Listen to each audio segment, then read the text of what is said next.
Good evening. This is Crime Classics. I am Thomas Hyland with another true story of crime. Listen.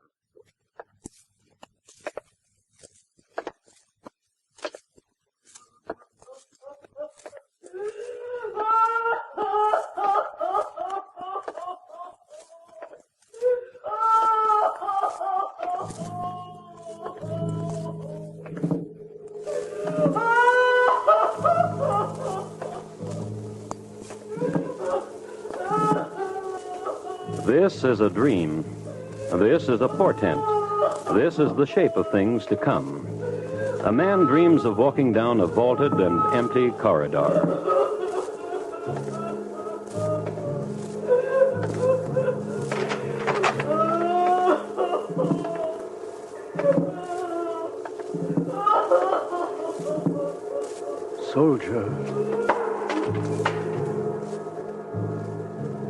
Soldier, Sir? who lies dead here? Look for yourself, sir.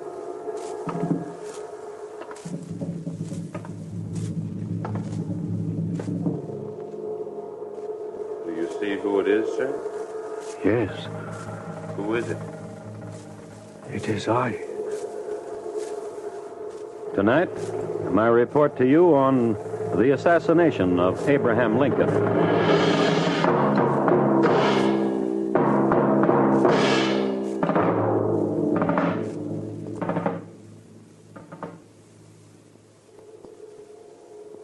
Crime Classics, a series of true crime stories from the records and newspapers of every land, from every time.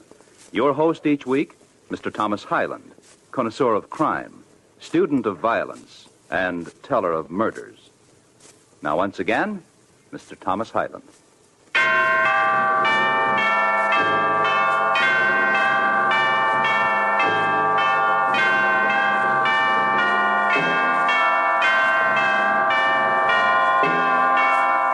It was April in 1865, and it was Washington, D.C. A hero had come into the city. His name was Grant, a general of the time who, a few days before, had accepted surrender from another general of the time whose name was Lee. So it was a time of victory celebration, of burning candles for prayer and illumination and thanksgiving, of dancing in the streets, of noises and silences, of reunion, of shrill, of tears. The sounds that mankind makes when something is won or lost forever, or returns, or perishes. That was the sound John F. Parker made as he throws a whiskey bottle against the wall of the room. His friend was happy, too. Open another bottle, Millie.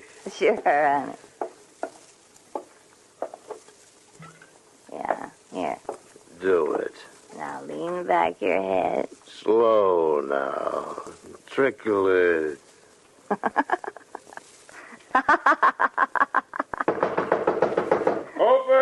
Open. I told her downstairs I didn't want to be disturbed. Ah, Johnny. Whoever it is. I'll send him away. Send him away. Go away. Go away.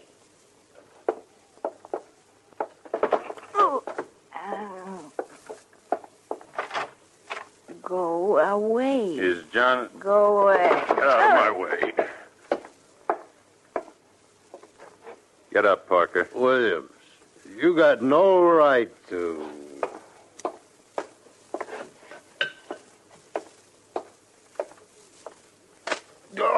Now get up. You woman. What do you want? Where's this stuff? There. Let's go, Parker. What for? You got duty tonight. Oh, no. You're guarding President Lincoln.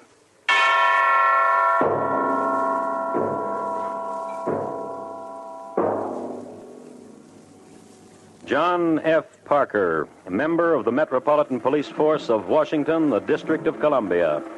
John F. Parker, a rumpot.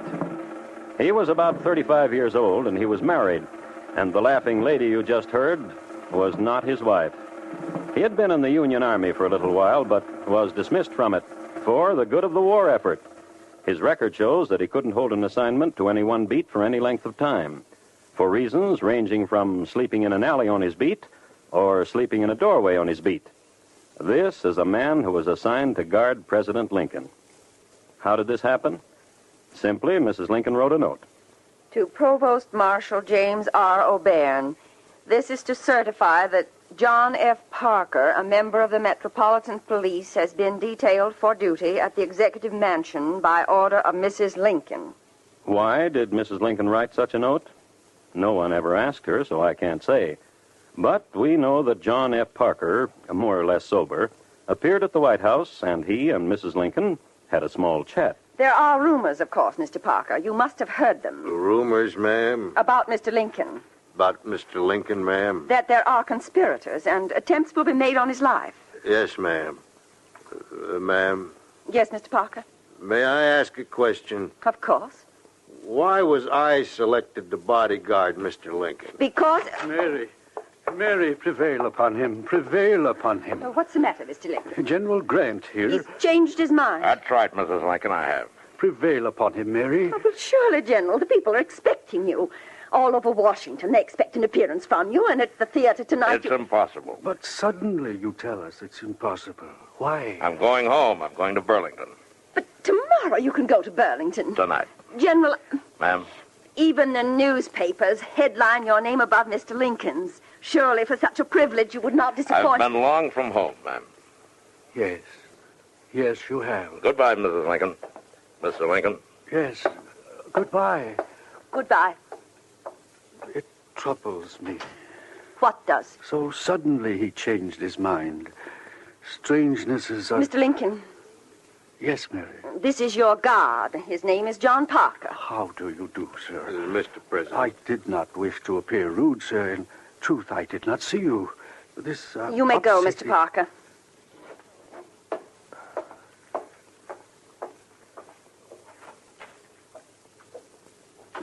Mary. Oh, what if he won't go to the theater with us? What matter? We'll ask that young couple, that Major Rathbone you seem so at ease with. We'll... What is it, Mr. Lincoln? Melancholy, worn thin, the infinite sadness. There's victory now, and... No, listen. You should know it. For it has lain against me for a week now, chill and dread. And I fear it. What are you trying to say? I dreamed, and now I must tell you of it, or I can no longer bear the coldness and heaviness of it. I dreamed, and this is what it was. There seemed to be a death-like stillness about me. Then I heard subdued sobs as if a person were weeping. I thought I left my bed and wandered downstairs. There the silence was broken by the same pitiful sobbing, but the mourner wasn't visible. I arrived at the East Room, which I entered. There I met with a sickening surprise. Before me was a catafalque on which rested a corpse, wrapped in funeral vestments. Around it were stationed soldiers who were acting as guards. Who lies dead here? I asked one of them. He bade me look for myself. And I did. And I saw that it was I who lay there, dead by an assassin. Mary. You should not have told me of it. Mary. You should not have told me of it.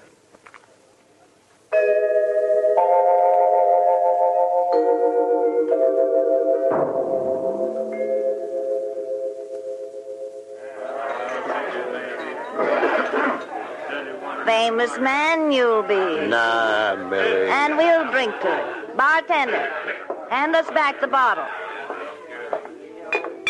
Ah, pour me, famous man. I will. It's such a toast. It's nothing but another duty. To guard a president. Now we'll drink to it. Everybody! Everybody! Shush you, Millie. John here's gonna guard the president.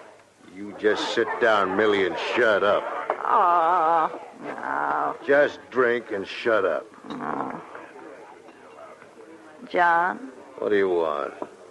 How come I saw in the paper what I did? What are you talking about? Today in the newspaper. About what? A report on the telegraph that was in the paper. A newspaper in New York had it that Mr. Lincoln was murdered. He was murdered yesterday. What? It's the truth. What it said right in the newspaper, the president had been assassinated. That's crazy. Well, I saw it. You get a newspaper. You'll see it, too. Mischief. That's what it is. Drink your drink.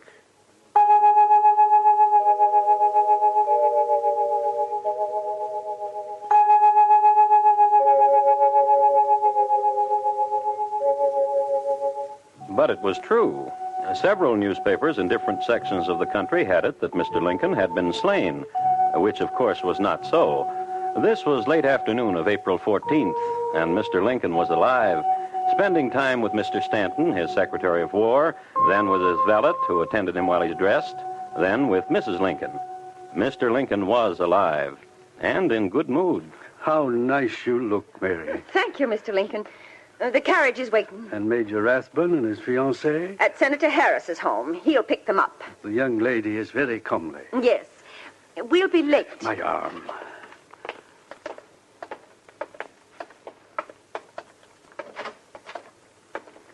Thank you, Mr. Parker, sir. Mr. Parker. The driver knows where to go, does he not? Ford's Theater. Ford's Theater.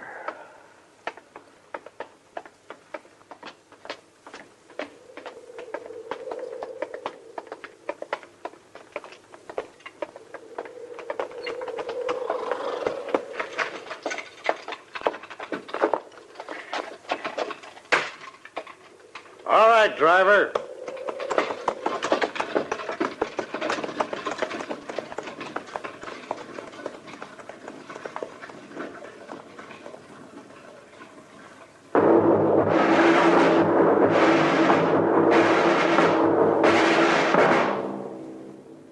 It was a raw night, and before they reached the theater, it drizzled a little, then stopped. And all over Washington, tens of thousands of candles burned. Backdrop for victory, for celebration, for remembrance. Backdrop for tears.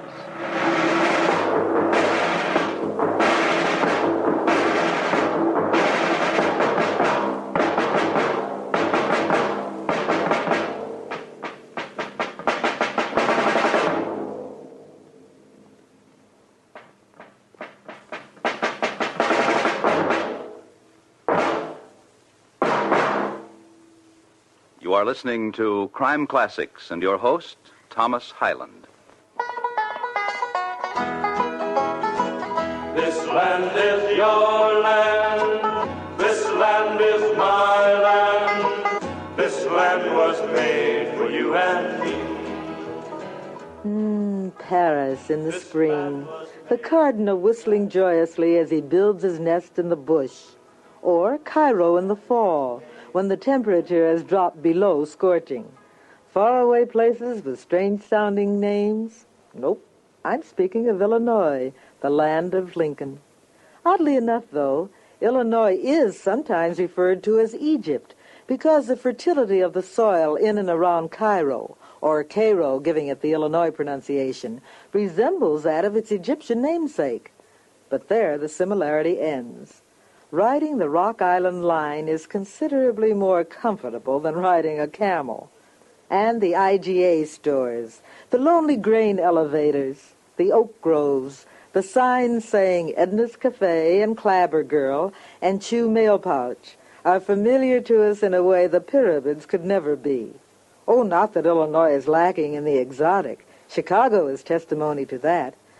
But Illinois, home not only of Lincoln, but of Grant and Clarence Darrow and Carl Sandburg and Ziegfeld and Montgomery Ward and Allen, the original Pinkerton man, is home to us all. So reflective is it of our great nation. Celebrated in word and song, Illinois is indeed a sovereign state. And now once again, Thomas Hyland and the second act of Crime Classics and his report to you on The Assassination of Abraham Lincoln.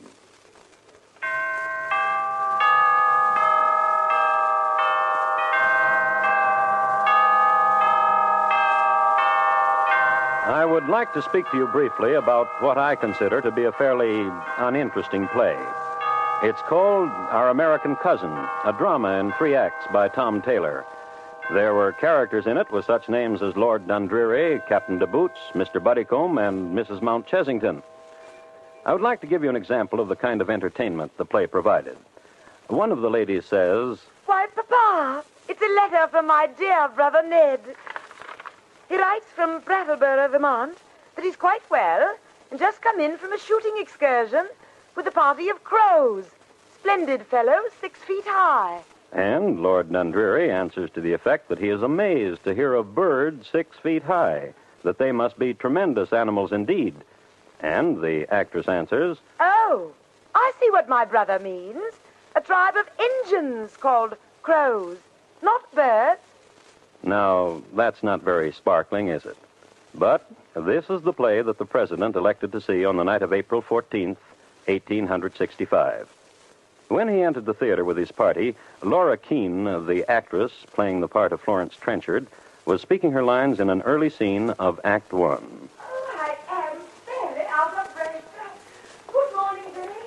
The letter bag I saw coming. With you coming with it. I thought I could catch him before I reached the house." Thank you, Mr. Ford. We are always delighted to be guests of your theater. Thank you very much, Mr. Ford. I'll take care of the president and the major and the ladies. Where will you sit, Mr. Parker? There's a chair out here in the hall for me. You won't find it hard, Daisy, will you? Ladies and gentlemen, the President of the United States.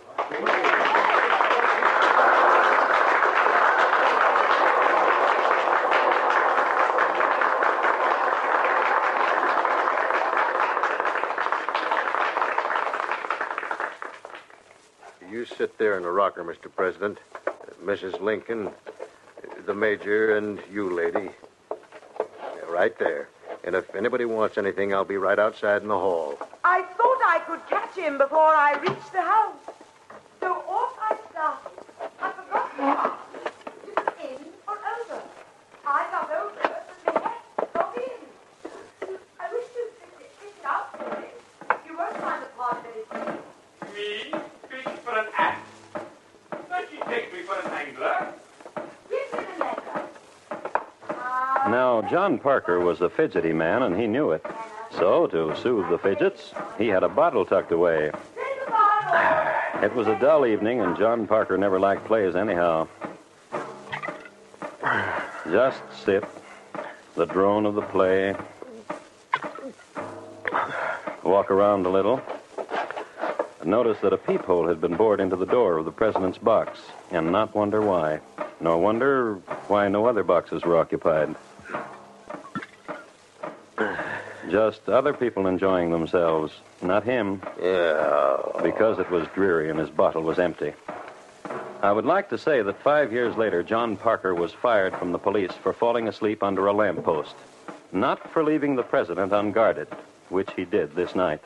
Left the president and went to the bar across the street.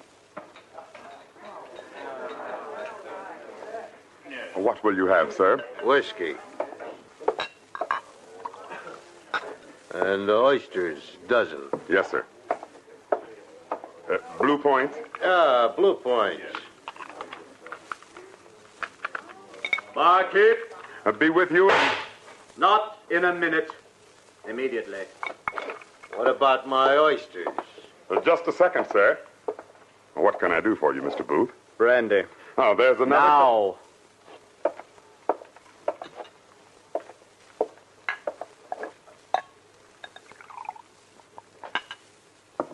Here's your money. The change is yours, barkeep. Thank you, Mr. Booth.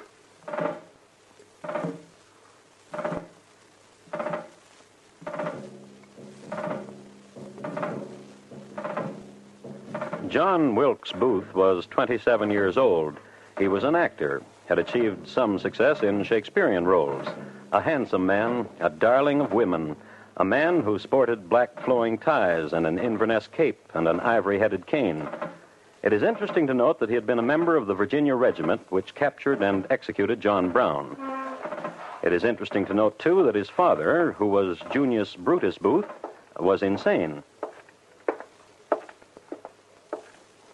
John Wilkes Booth just passed John Parker and went out of the bar and into the street and walked south for 4 blocks to a livery stable. Here, 2 men waited for him. Mr. Booth, I thought you wouldn't get here. Whose name was Louis Payne. I knew he'd get here. Him. Whose name was George E. Atzerodt. Him. Can't stop him. Not John Wilkes. Nobody can. How does it go, gentlemen? Are we ready? Not him. Not him, Mr. Booth. What is this? He's not going. Shut up. I'll kill him if you say the word, Mr. Booth. He'll stop. Just leave him alone. He'll stop. He told me just a moment ago. He said he's not going through with it. Yes, he will. I'll kill him if you want me to. Don't lust too much for killing, Mr. Payne. Kill those who need it. Only those. Not that I'm afraid, me. No. Just excited, is that it? Not going. That's the word. You see? Silence, Mr. Payne. He'll ruin all of it. Little man. Little man, you would, too. You'd ruin all of it. You know what you have to do. Have to. No. Ask him why. Ask him. Mr. Payne. But he's got no reasons. Ask him why. Little man. Little man. Why? Say, do you... I am at the Kirkwood house, in the room, near the man, near the vice president, near Andrew Johnson. Yes. Near him. I see him. Knife and gun I have. Here. And in the room, in the place, hit on the door, and when he opens the door, shoot him. Do it. Or the knife. Or the...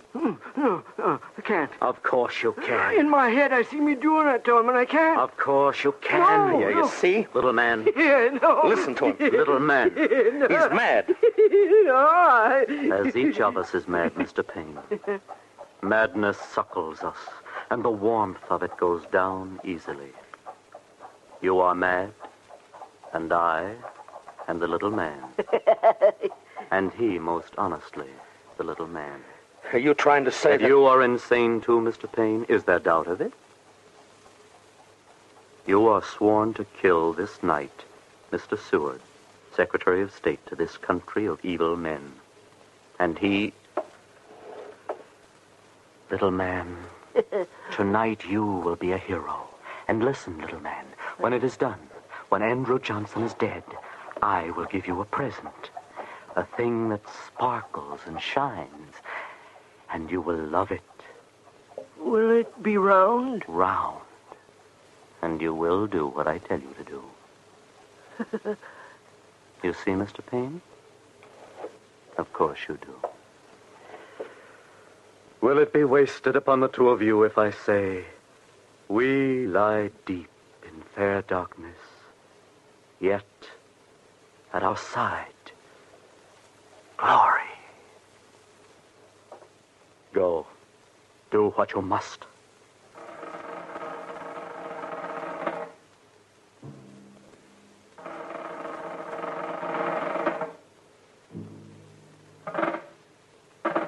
And each of them took a horse from the stable and rode away.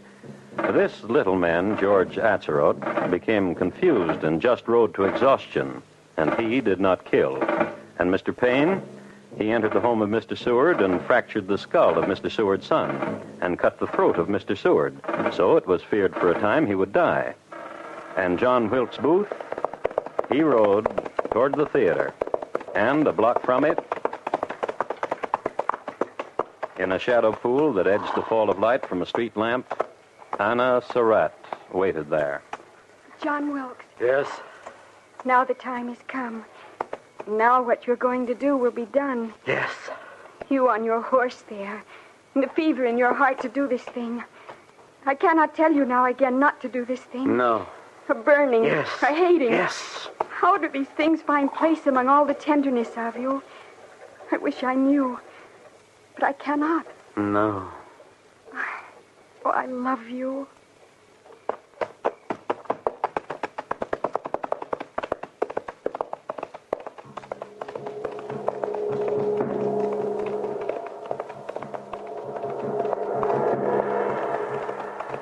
And now only a small way more, 1 block more, and John Wilkes Booth rode it.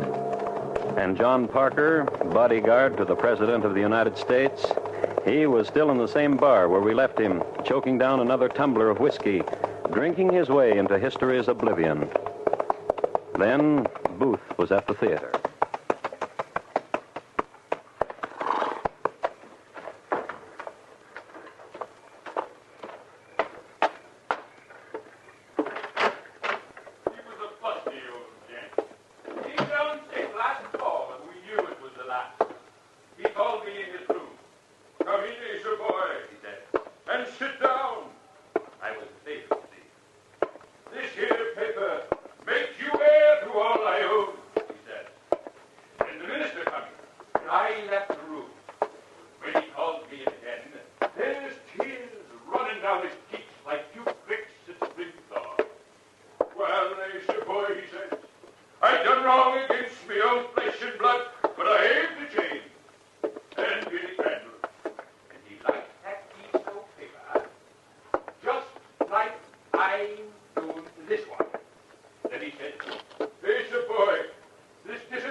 Real deep, and that was the last of old Mark Trencher. I'll leave her alone now. You just burned up 4...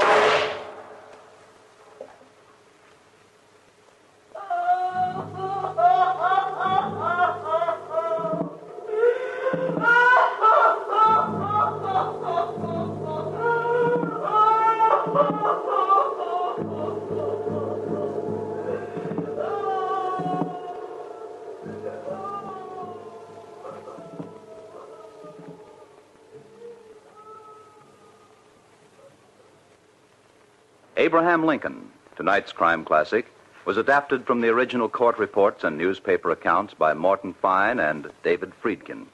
The music was composed and conducted by Bernard Herrmann, and the program is produced and directed by Elliott Lewis.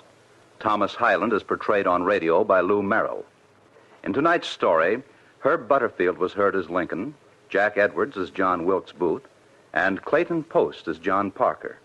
Featured in the cast were Irene Tedrow, William Conrad, Mary Jane Croft, Betty Lou Gerson, Sammy Hill, Barney Phillips, Roy Glenn, and Junius Matthews.